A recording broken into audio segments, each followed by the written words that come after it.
caaltu teenya fudhadhu takkutti akka kuma.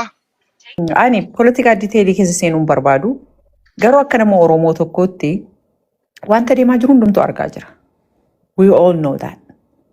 Haasobanii, haa fakkeessanii, har'an bulaa dha'oo ta'e malee dhugaan jiru amma duratti kaa'amaa jechaa ture.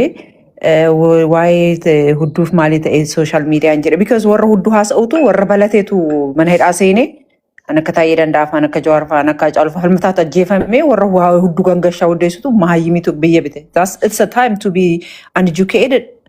Nama wallaalaa akka kabajamu wallaalaan akka nama baratee hoo arge akka ajjeesu baratu godhe. Bara jechuun koo the person who's in charge. Argitee kilaawunii bakka haa bulchuudhaan achi kaawwame akka carraarra bu'e malee namichi waa tokko beektaa duratti maayidhas sayid lootarii osoo mootee akkam gootaa kaaba akka carraa jedhe. Majority of the time amma biyya alaa kanatti namoonni hiyyeessa lootarii mo'an yeroo hunda hoomlasii ta'u at the end of the day. Maaliifin maallaqa kanallee manaaj gochuu hin danda'an. Maallaqa kana arganiin beekanii deeroon haatu manaa jedhe. Namni biyya kanaa cheekii isaanii baalaansi gochuu hin danda'an. What happened? Most of the time kanaafidhaan biilii kaffaluu dadhabanii rakkataniyyuu. They don't know how to balance it. Kana calculate godhani kana umbaase kana ibsaa kaffalde kana godhamu hamma nanarraa hafa. It's not because they don't get paid because at gargaaraman hin beekan. Ammas immoo namichi kuni bushuu hin danda'u. The only thing he knows looluu waarii jettee mandaraa akka dubartii sagaagaltuu nyaata dhabdee qursii bunaatiin guddatan kana sararlee jiru beektaa dhugaa rabbi ani namni nawr geexaachoo. Haamit abalu kana jedhee kaabuttaan kana jedhee haati manaa qubatte abbaa manaa caaltuu kana haati manaa sa'id kana abalu kana ta'e. This is very sad. Nama kanaatu aangoo irratti ba'e. Malee ati wallaalaa ta'e iyyuu ko baay'isawee no one aangoo dabarsee kenneef Oromoon. Kana caala nama kennamu hin jiru addunyaa kanarratti. Aangoo qeerroon irratti dhumte hoodhuu jedhame namicha kanatti kenname. What else do you need? Eenyu aangoo sarratti dhufe har'a aangoo barbaaddu isa goomattanii jedhu. John need his power. Jaalawdi Beebsaa jedhamu Profeesar Maaraamoo lamaanis dabarsee itti kenname. Kunoo hoodhuu jedhame namichi kun akka dhufe hin beeknu. Diqaalticha. Akkasa wallaale asii nama ajjeesuudhaan ni beeku bakka. He's not prime minister, he's prime killer. Ajjeesaadha bakka ni beeku. That's all he knows, that's what he's doing. Lammaffaa immoo han raafa shalaa dura gaafa inni TPLF loluu dhaqe warra wajjin tulisuun jechaadha. Namoota inni yaada guutuuf fedhii isaanii guutuufii jira. Akkan akka jabaatu hin seene inni beektaa jara kana caccabsee federaalizimii jigsee yoona hoonu irratti hidheetiin Oromoo kana akkuma akaawwii garbuu jedhan sun akka garbuu galabaa bishaanitti nuuna qaniitiin silaanutti sunuma akkumaan finnee beekaniiru beektaa harka duwwaa akka ta'an. Uggaa baay'ee nurratti hojjetame kunuutti illee waa tokko akka jabaannee politikaalii strong hin ta'an. He knows that kun immoo irraa hin taaneef maaliif akka waaqaatti malee akka hojjabina Oromoo miti. Amman ta'e hunduyyuu ta'e amma Oromooni. Kaan Jawaar abaara, kaan Marroo abaara, kaan abalu Profeesar Maaraa abaara. Isa hunda dhiisaa abaarsa dhiisaatiiyyuu akka Oromootti wanta dhufaa jiru kan akkamitti aniif ka'aa buttaan akkamitti ol maddee dhaabanna akka bolummaatti. Ani kaaboo maanan goone miti. Seedoo maanan goone miti. Jaalmarroo jibbi. Jawaariyyuu jibbi. Jarri kun garuu Oromoodhaa hojjetaniiru kan osoo hin dandeenyu. But akka Oromoo these people are individual. Haati Oromoo akkanatti boossee mana dhaatii baatee qawweedhaan ajjeefamtu iji keenya argee garaa jabin akkana. Ilmaan Oromoo wal maddii kaahanii haadhaaf abbaa teessanii ajjeesan.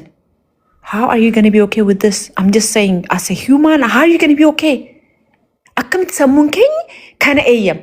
No one is responsible. Nam tokko qabame, namni hin qalama. Nam tokko qabame mana dhaasanii nam tokko responsibility fudhate. Namni responsibility fudhachuu hin dandeenye immoo leadershipidhaaf fiitiin ta'u period.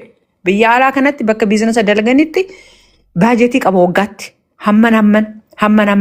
hamman gashuu qabdaa jedhamta. If you don't beat your budget every 3 months quarterly, hojiidhaas resign gochuu qabda bakka hojii kana fiituun gootu ati. Namichi kunis fiituun goone taanaan hookiin haabuu hookiin ammas aangoon isaa harka jira ofaa sirreessu. Oromoon baardaannaa kennee dheerin jiru. Intin maali diimaa jedhan. Dhiiga diimaa obboleessa keerraa haxaa'uu hin dandeenye waa'ee galaana diimaa qeenqee galaana diimaa ta'e obboleessoo dhiigarra deemaa jirta. Siif hin galle?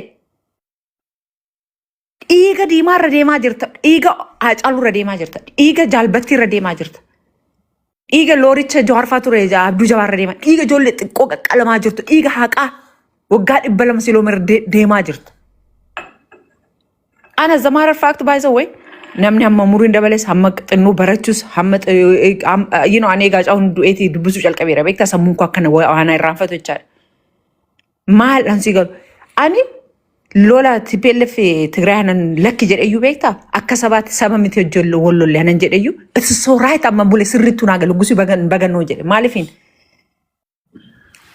indirectly wanti situ jira addunyaa kanarratti tokko ajjeefte ani kaa budda namni du'e waan nuti argannu hin jiru warra aangoorra turan garuu ana hojjumaan ture namichi kun isaan hoo qabaman garuu eeyyan akka namni dogoggora surran deebinee fedhan nuti hojjennu jechaadha. But today hanta ajiru kanadha. TPLF dhaqee fixe warra Tigree fixe maal arganne nuti caccabsi waan daballees har'a ko Oromiyaa irraa ka'ee deema. Biyya tokko jiraannam jarri kun ko miidhama maal nu dabalame akka Oromootti ani buna siinii tokko naa ta'e duun isaanii dhiiga isaanii dhugee ani ofii. Ana abbaa kun irratti dhabe baay'ee zawwee. Sirni darbe sun abbaa kun na jalaa ajjeese. Mana dhaa keessatti. Kun immoo Oromoo ta'uudhaan waa baay'ee kaffalta baay'ee zawwee. But realitiin lafa jiruwaan akka sabaatti immoo baccamne miti. Waadha maay gana geen namoonni abbaa koo ajjeesan sun naa qabamanii namoonni Oromoo garafa sun qabamanii jaruma kana turan miti. Shimallis faa eenyu faa turan Abiyyuu faa turan kennineef moo nuti waan reediin taaneef har'oo maal dhaqoy ani seedoon jibbaa ole ka abbuttaa hunda keessan hoon jibbee garuu Oromummaa keessaa ba'uun hin taatu miti. Ani Jawaarrillee jibbaa ani akka dubartii bira Jawaarra jaalamte anna qabe Jawaarra dhugaa jiru na qabe haqa jiru waan arguuf. Sometimes hannuti hin beekne waa baay'ee beeku jarru kun beekaa ijoollee. Hannuti hin beekne nam pablikiitti hin baane han namootatti hin himamne namni dhagee waa biraa addunyaan kun taatu waan beekamuuf dhugaa jiru ukkaamsanii irra taa'aa jiru jarri. Han dhufaa nutti dhufaa jirtu muu beeku jarri. Kanaafuu please Oromoo dammaqaa ani baay'ee sinitti ani beekumsa ani baay'ee egaa caaluun faa du'ee booda sammuun koyyuu sirrii miti. It's enough kanaaf callifneeyyu amma deebi'aa jirtu jabaadha hamma lubbuun jirutti lafarraa amma bannutti.